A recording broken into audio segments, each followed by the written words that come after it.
ओम श्री परमात्मने नमः।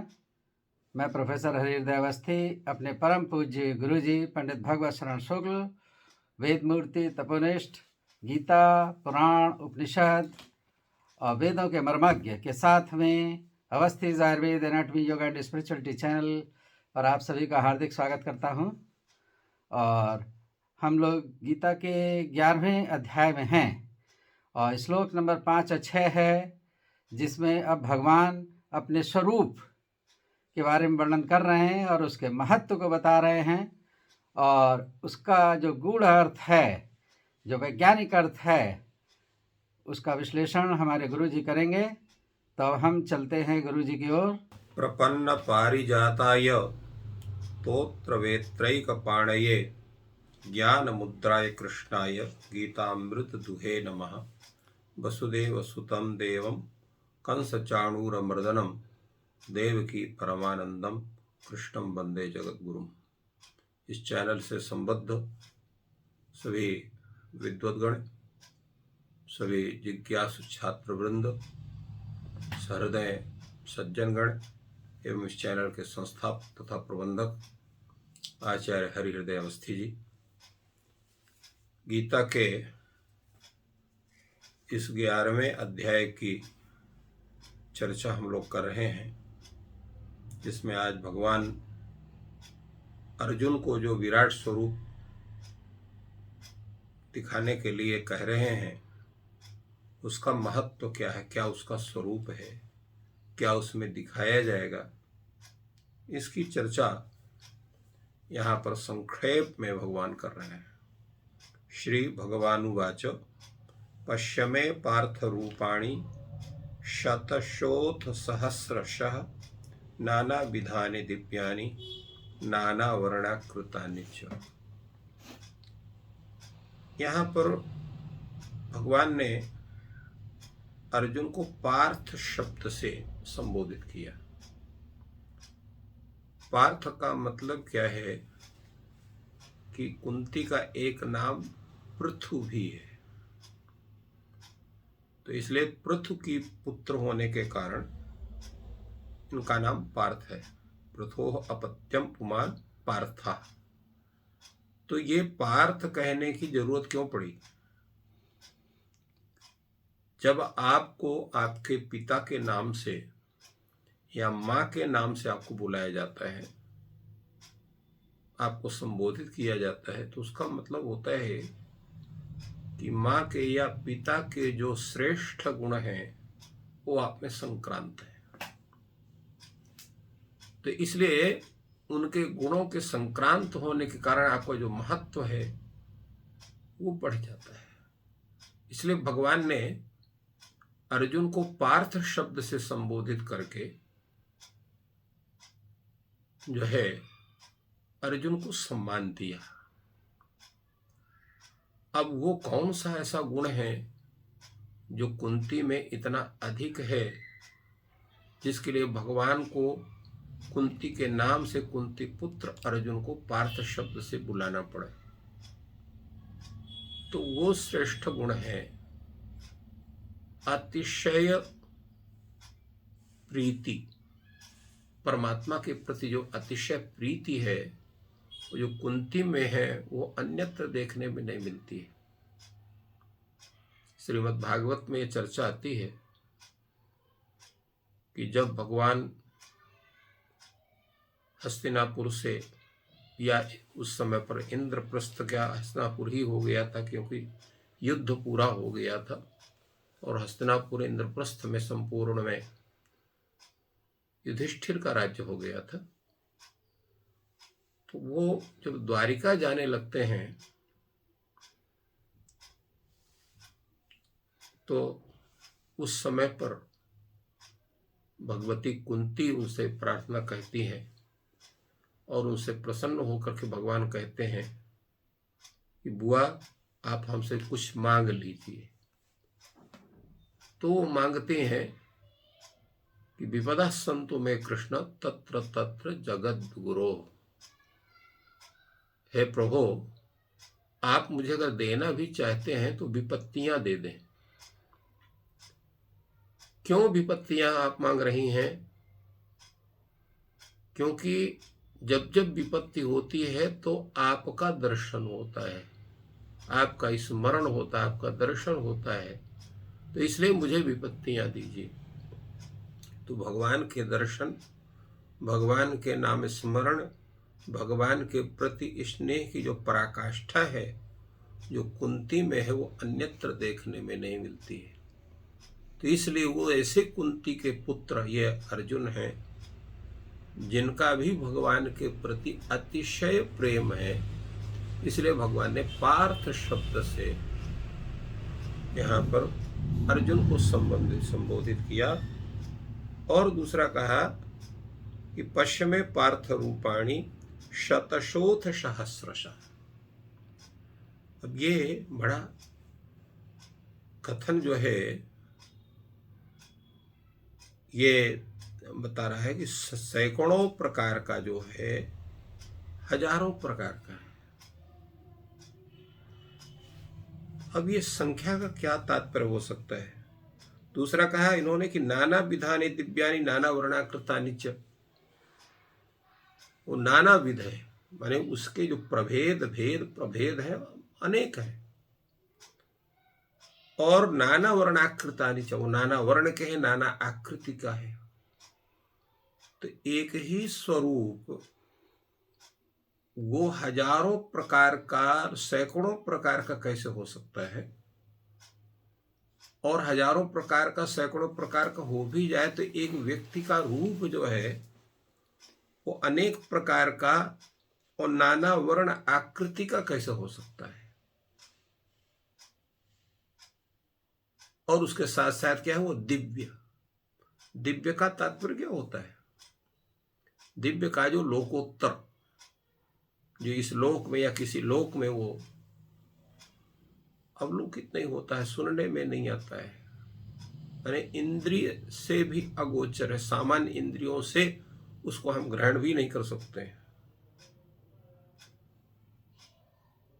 तो ये जो कथन है भगवान का, इसका मतलब क्या है? तो इसका तात्पर्य है कि जो उस विराट स्वरूप का विस्तार है, उस विस्तार वो कितना बड़ा है, कैसा है, किस रूप में है, उसका हम आकलन नहीं कर सकते। तो इसलिए वो एक सामान्य बात है। भाई कितने लोग थे? कहे अरे सैकड़ों हजारों लोग थे। एक जो हम लोग आपस में चर्चा करते हैं, क्योंकि हम इतने लोग उनकी गणना नहीं कर पा रहे थे। तो यहाँ भी विराट स्वरूप का जो उसके प्रभेद भेद हैं वो अगणनीय है, क्योंकि सामान्य व्यक्ति के या विशिष्ट व्यक्ति के पास भी वो सामर्थ्य नहीं उसके विराट स्वरूप के उसका गणना कर सके। उसके जो उसके नाना विधत्व हैं, नाना वर्णता है, नाना आकृतियां हैं और सभी दिव्य हैं। तो इनको हम कैसे गणना कर सकते हैं? इसलिए भगवान ने इन शब्दों का प्रयोग किया कि जो वो रूप है जो हम आपको दिखलाएंगे वो उसकी गणना नहीं हो सकती है, क्योंकि वो अनेक प्रकार उसके हैं और उसके साथ साथ वो दिव्य है, उनके अनेक उनके वर्ण हैं, अनेक आकृतियां हैं। यहाँ पर नानाविध शब्द से जो है, चूंकि उस विराट स्वरूप में केवल विराट भगवान का ही स्वरूप दिखाई नहीं पड़ता है उसमें, अपितु देव मनुष्य तिर्य योनि चर चर चर समस्त चराचर जितने भी जीव हैं वो भी उस विराट स्वरूप में दृष्टिगोचर होते हैं। इसलिए नाना विधत्व है। और नाना वर्णाकृति का तात्पर्य है कि जितने भी रंग होते हैं, चाहे लाल है, पीला है, काला है, हरा है, श्वेत आदि है, सभी रंगों की जो आकृति बनती है उनसे भी वो विलक्षण और नाना वर्णाकृति के रूप में वो देखने में आता है, जिसकी उसका भी आकलन सही ढंग से नहीं हो सकता है। और दिव्य के विषय में जैसे बतलाया गया है कि जो लौकिक नहीं है और सामान्य रूप में नहीं है, आश्चर्य प्रदान करने वाला है और अत्यंत अवर्णनीय अकल्पनीय स्वरूप होने के कारण उसको दिव्य स्वरूप कहा गया। भगवान कहते हैं कि आप उसमें क्या देखोगे, तो उनका वर्णन करते हैं। पश्चादित्यान वसून रुद्रानश्विनौ मरुतस्तथा बहुन्य दृष्ट पूर्वाणि पश्चाश्चर्याणि भारत। यहां पर इन्होंने भारत शब्द का प्रयोग किया। भारत संबोधन का बड़ा महत्व है वाक्यों में। भारत का तो होता है भरत वंश, श्रेष्ठ कुल होना। अब श्रेष्ठ कुल में यहां पर भारत शब्द का ही प्रयोग क्यों किया इन्होंने? तो भारत शब्द का प्रयोग करने का तात्पर्य है कि जो राजा भरत हुए हैं, इनके परिवार में जो दुष्यंत के पुत्र थे, तो अत्यंत श्रेष्ठ, बलवान और धैर्यवान थे। यहां पर विराट स्वरूप दर्शन में धैर्य की जरूरत है, क्योंकि उस रूप को देखने के बाद व्यक्ति का धैर्य समाप्त हो जाता है वो।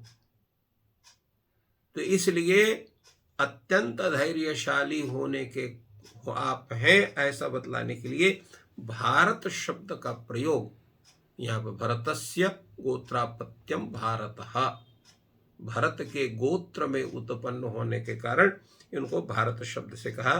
तो आप उस वंश से संबद्ध हैं जिनमें अत्यंत जो है धैर्यशाली जो है उत्पन्न हुए हैं, इसलिए भारत शब्द का प्रयोग किया गया। उसमें कहा आपने क्या देखना है आपको, तो पश्य आदित्यान वसून रुद्रान अश्विनौ मरुतस्तथा। आदित्य, आदित्यान शब्द का प्रयोग हुआ, आदित्यों को देखेंगे आप। तो 12 आदित्य होते हैं, 12 आदित्य माना गया है, तो उन 12 आदित्यों को देखेंगे। इसके बाद अष्ट वसु हैं, 8 वसु, उन 8 वसुओं को देखेंगे। फिर रुद्रान, 11 रुद्र हैं, 11 रुद्र हैं, उनका दर्शन करेंगे। और अश्विनौ, 2 अश्विनी को और उनका दर्शन करेंगे। तथा मरुतः, 49 प्रकार के वायु होते हैं, उनका दर्शन आप करेंगे। तो ये तो सभी जो मुख्य देवता हैं, देवता गण हैं, उनके विषय में बतलाया।